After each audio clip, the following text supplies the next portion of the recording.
The next is the density and molar mass of a gaseous substance. Already we know that ideal gas equation, that is PV is equal to nRT.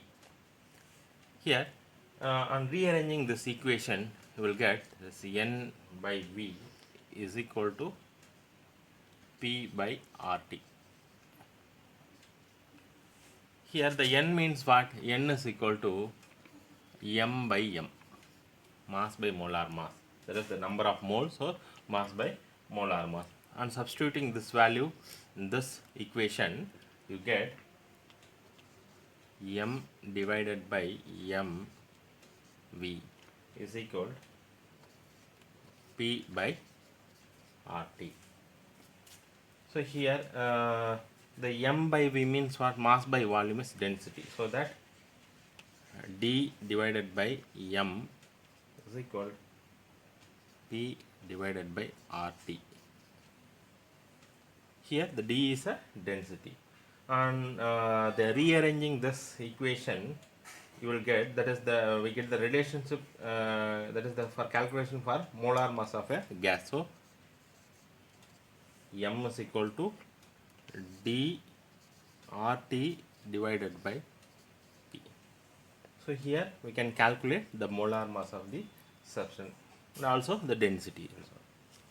Then the next is Dalton's law of partial pressure.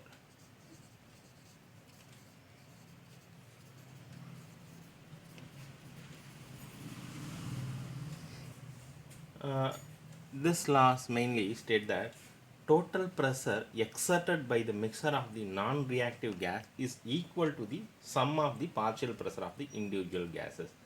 That means the pressure which these gases would exert, they were enclosed separately in the same volume under the same condition of temperature, so that in a mixture of gas the pressure exerted by the individual gas is called partial pressure. So here the P total is equal to what? Partial pressure of gas 1, the partial pressure of gas 2, the partial pressure of gas 3, the partial pressure of gas 4, like this and so on. So here the temperature and the volume is constant.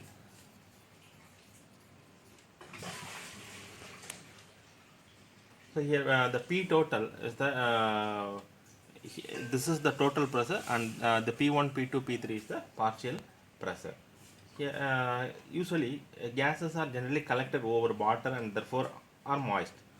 So pressure of a dry gas can be calculated by subtracting the vapor pressure of water from the total pressure of the moist gas, which contains water vapor also. So this is called, that is the pressure exerted by the saturated water vapor pressure is called aqueous tension.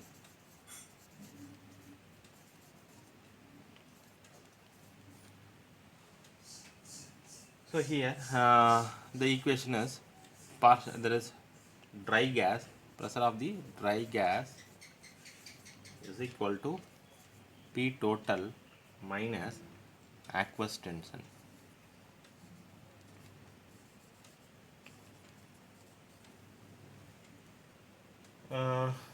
The aqueous tension of water, that is the vapor pressure of the function temperature difference are there. That is, suppose the temperature Kelvin is 273.15, mean the pressure will be 0.0060.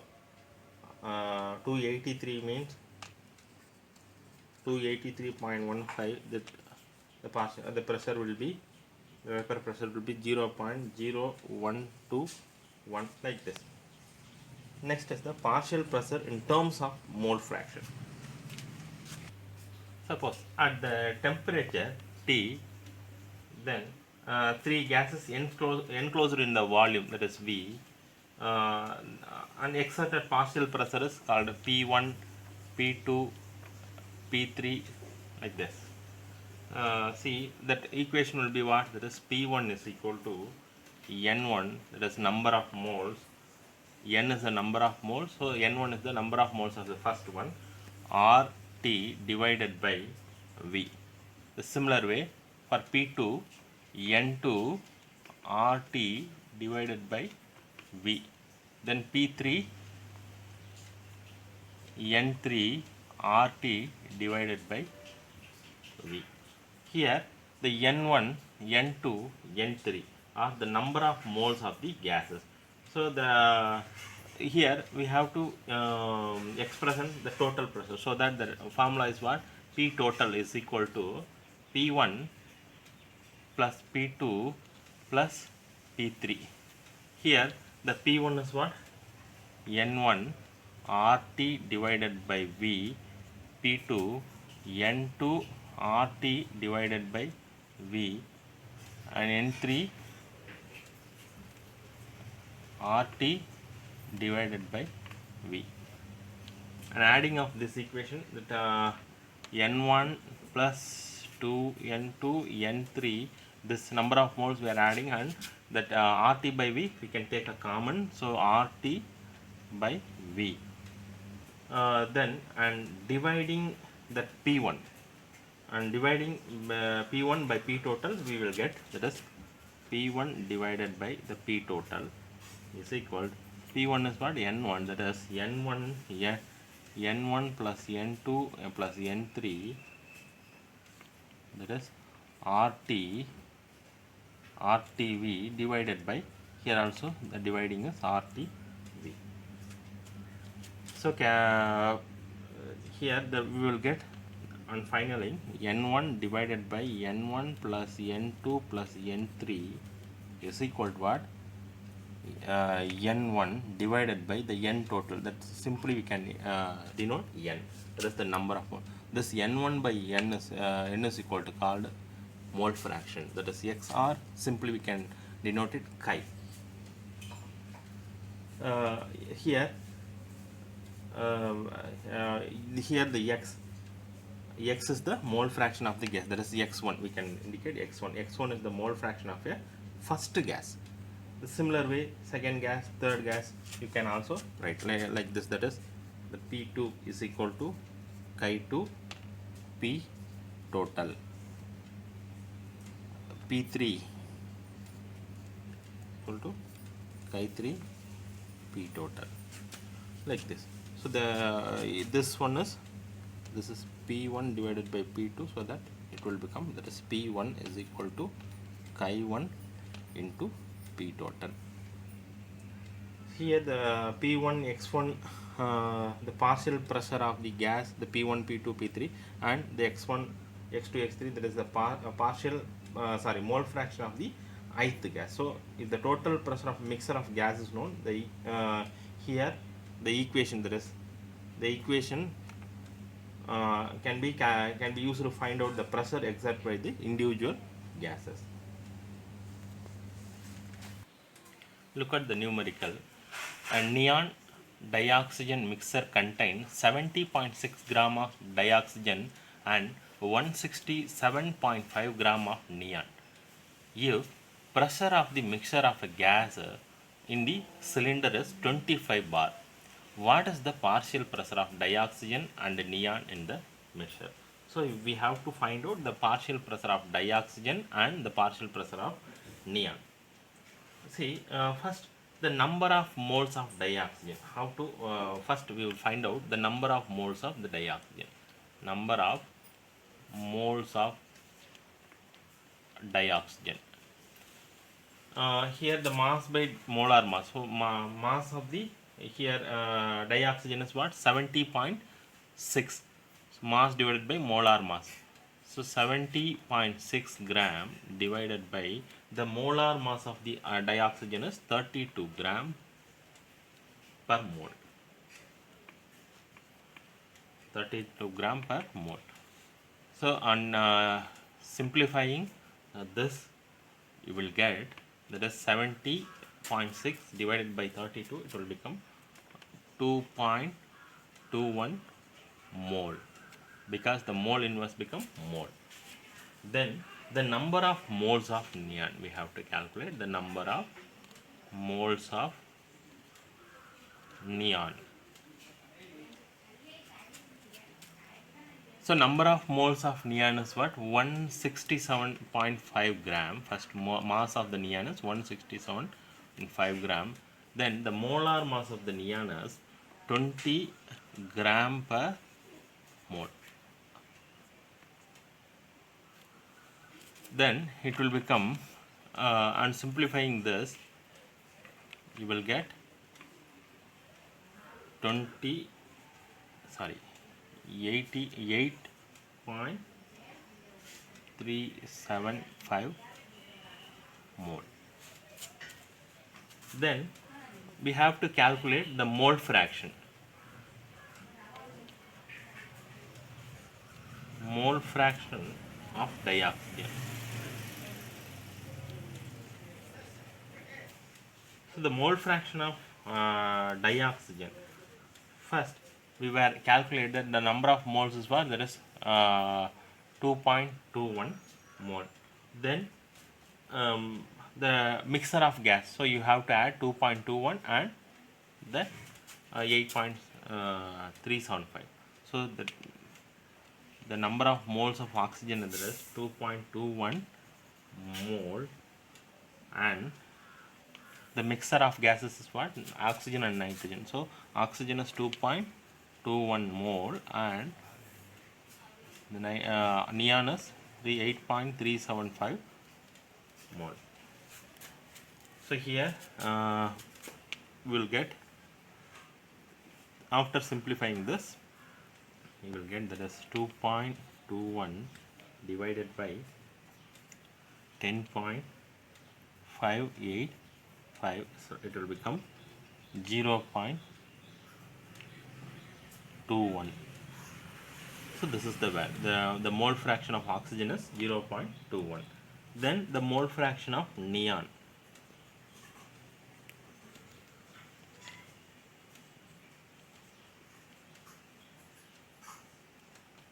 Mole fraction of neon. The mole fraction of neon, first one you have to calculate 8.375 mole divided by adding of these two, oxygen and neon, mixture of the gases. So 8.375 plus 2.21. So it will become, here also mole and here also mole. So we'll get this 8.375 plus this, you will get that value as 8.375 divided by 10.585. So the value becomes 0.79. So the partial pressure is equal to mole fraction of X gas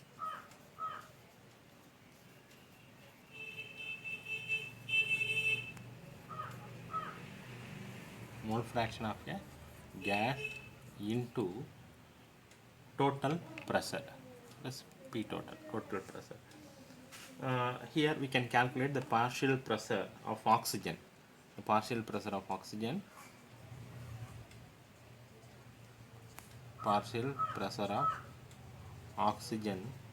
is equal, the value is what, 0. The mole fraction, that is 0.21.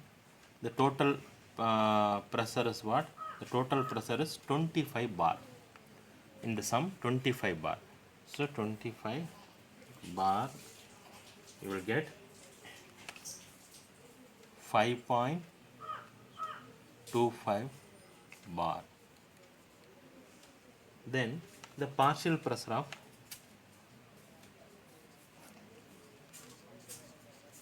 neon.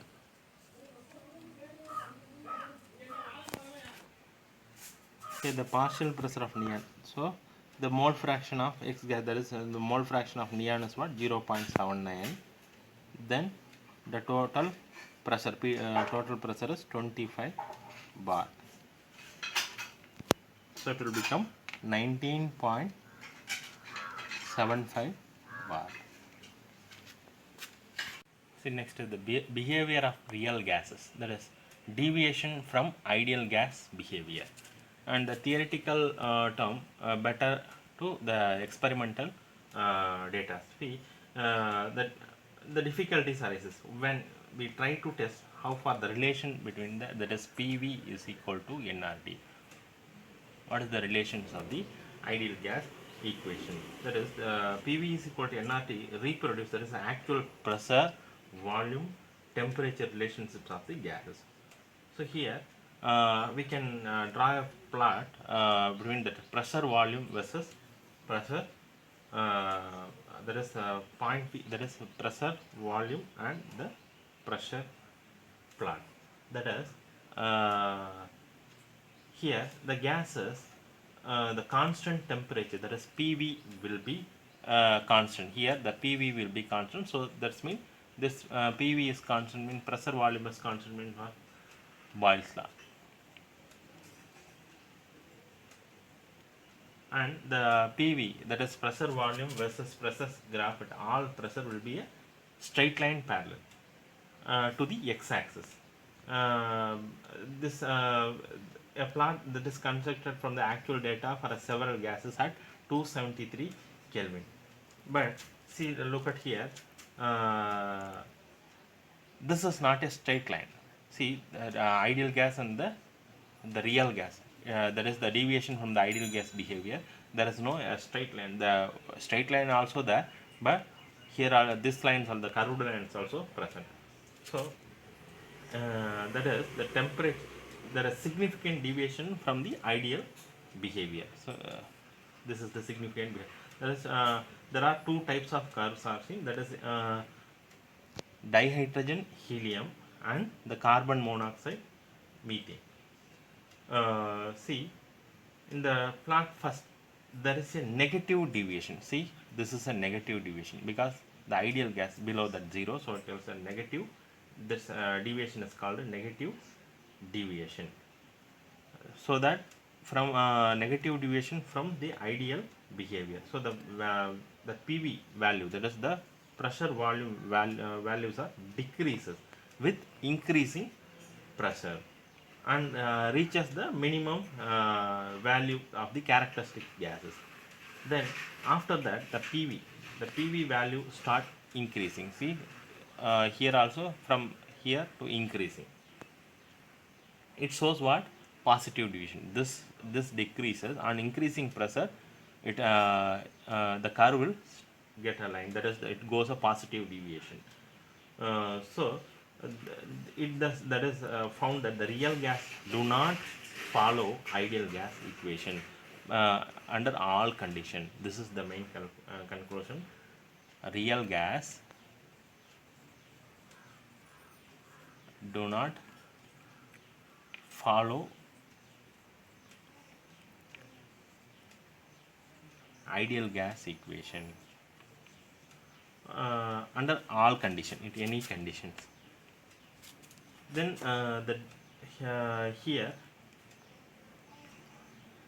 look at the next is the deviation from ideal behavior. Also that has become apparent that when pressure versus volume. Look this, pressure and the volume.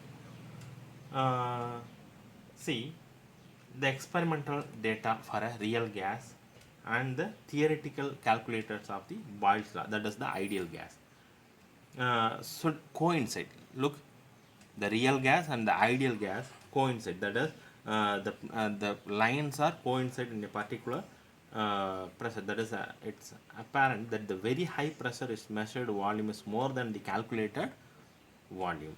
So the measured and calculated volumes approaches each other here. So this is real gas and the ideal gas. So it is found that the real gas do not follow Boyle's law, Charles' law and Avogadro's law in any condition. Okay, that is, the real gas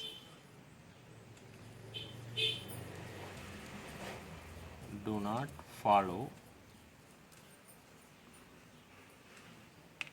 Boyle's law,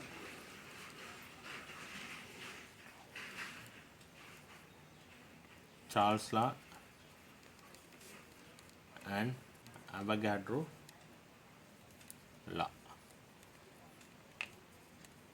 at any condition. This is the conclusion.